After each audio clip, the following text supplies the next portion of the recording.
Welcome back to my channel. तुम्हालाही मुगाची 30 भाजी करून जर कंटाळा आला असेल तर माझ्या या पद्धतीने भाजी करून बघा.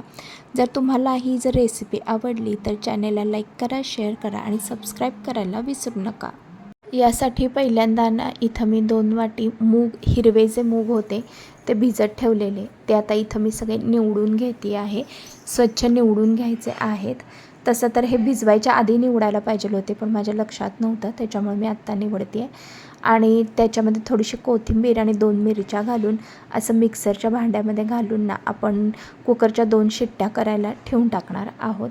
आणि त्याच्यासाठी एक कांदा इथं मी चिरून घेतलेला आहे. तुम्हाला पाहिजे तितका कांदा तुम्ही चिरून घेऊ शकता. पण त्यापूर्वी आपण इथं पहिल्यांदा ना कणिक मळून घेऊया. 4 चपात्यांची कणिक इथं मी घेतलेली आहे. त्यामध्ये मीठ घालून छान असं ही कणिक आपण मळून घ्यायची आहे.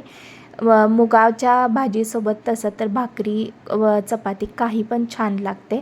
तुम्ही कशासोबतही खाऊ शकता, पण मी इथं ना चपाती करत आहे.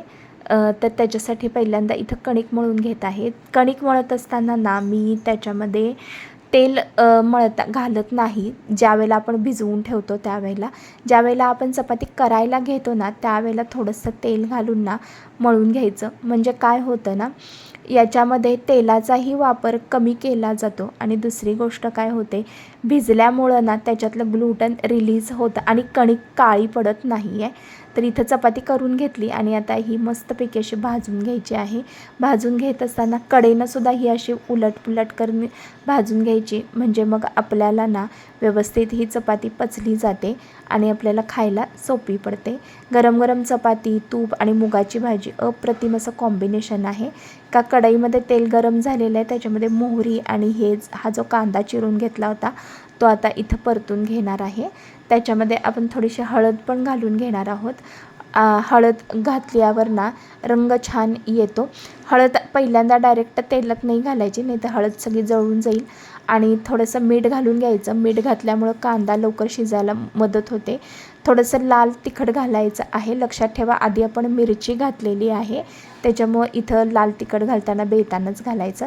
आणि कुकरमधून जे आपण मूग जे आपण उकडून घेतलेले होते ना, मिक्सरमधून काढून घेतलेले, ते सगळे याच्यामध्ये घालून ना याला वाफेवरच शिजवून घ्यायचं.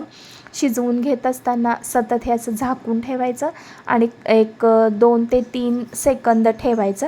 परत काढायचं, परत हे अशा पद्धतीनं परतवून घ्यायचं.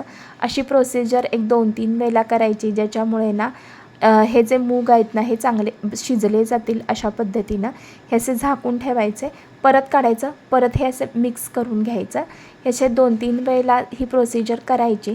ही प्रोसिजर केल्यामुळे ना मूग मिक्स व्हायला आणि कांद्याचा जो स्वाद आहे ना तो प्रत्येक मुगाच्या घासाबरोबर ना अप्रतिम असा लागतो.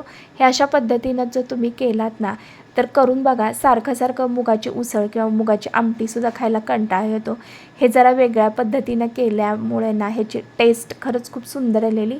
याच्यामध्ये तुम्ही आमचूर पावडर किंवा चाट मसाला किंवा ज्यावेळेला कोथिंबीर घालून बारीक करतो ना त्यावेळेला पुदिना घातला तरीसुद्धा अप्रतिम अशी टेस्ट येते. तर चला, माझं तर आता जेवण रेडी आहे. मी जाते जेवायला. पुन्हा भेटूया नवीन एका व्हिडिओमध्ये.